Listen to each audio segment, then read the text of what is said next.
लातूरमध्ये भीषण आग, संपूर्ण इंडस्ट्री जळून खाक. MIDC परिसरातील मुंदडा इंडस्ट्रीला अचानक भीषण आग लागल्याची घटना घडली आहे. आगीची तीव्रता इतकी प्रचंड आहे की संपूर्ण इंडस्ट्रीमधील साहित्य जळून खाक झाल्याची माहिती समोर येत आहे. घटनास्थळी अग्निशामक दलाच्या गाड्या दाखल झाल्या असून जवानांकडून आगीवर नियंत्रण मिळवण्यासाठी शर्थीचे प्रयत्न सुरू आहेत. मागील 1 तासापासून 6 ते 8 अग्निशामक गाड्यांच्या मदतीने आग विझवण्याचे काम सुरू आहे. मात्र आगीचा भडका इतका मोठा आहे की ती अजूनही पूर्णपणे आटोक्यात आलेली नाही. या आगीमुळे मोठ्या प्रमाणात धुराचे लोट आकाशात पसरलेले दिसत आहेत. घटनास्थळी नागरिकांची मोठी गर्दी झाली असून परिसरात भीतीचे वातावरण निर्माण झाले आहे.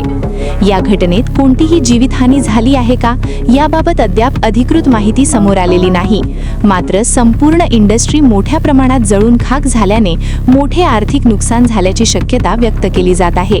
प्रशासनाकडून परिस्थितीवर लक्ष ठेवले जात असून आग नियंत्रणात आणण्यासाठी सर्वतोपरी प्रयत्न सुरू आहेत.